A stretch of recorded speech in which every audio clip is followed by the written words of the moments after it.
Ginatuna na sa Food and Drug Administration ang mga report kalabot sa epekto sa panglawas sa mga nakainom sa giparikol nga mga batch sa infant formula product sa usa ka kumpanya. Makig-alayon sab daw ang maong kumpanya sa mga otoridad.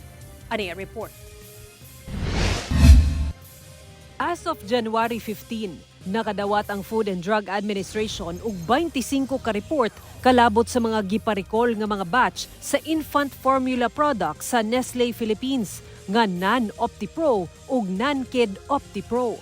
Sa 18 niini, dunay health concerns nga namatikdan sa mga batang nakainom sa maong mga infant formula. Lakip sa mga sintomas ang pagsuka-suka, kalibanga, pagsakit sa tiyan ug uban pang kondisyon. Pipila kanila nanginahanglan og atensyong medikal.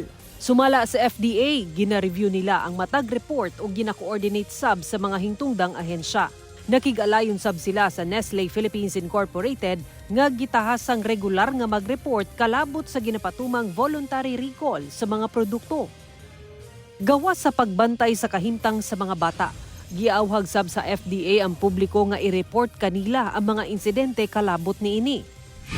Niadtong January 9, gianunsyo sa Nestle Philippines ang voluntary precautionary recall sa pipila ka batch sa non-OptiPro ug non-Kid OptiPro.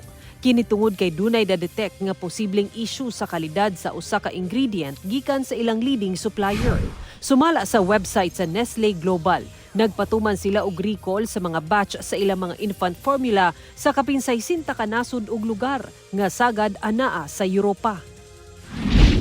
Sa bagong pahayag sa Nestle Philippines, nakig-alayo na sila sa FDA kalabot sa mga gireport nga sintomas nga posibleng may kalabutan sa mga girecall nga batch sa ilang mga produkto. Nasabdan daw nila ang concern sa mga ginikanan ug prioridad daw nilang matubag ang ilang mga panginahanglanon ug makahatag og tabang. Gisugdan matud pa nila ang voluntary recall isip pag-igmat human nila ma-detect ang ubos nga level sa wala nila masuta nga substance sa usa ka ingredient gikan sa global supplier. Pagpaklaro sab sa Nestle, walay gitakdang food safety thresholds ang health authorities kalabot sa maong substance. Wala pa sab daw klarong datos nga nagkonekta sa epekto niini sa lawas sa tao. Bisan daw sa kakulang sa safety ug regulatory limits, nagdesisyon silang magpahigayon sa voluntary recall. Padayon sab daw silang makig-alayon sa FDA ug maghatag og mga kinahanglang update ug aron masigurong nasuta ang tanang report.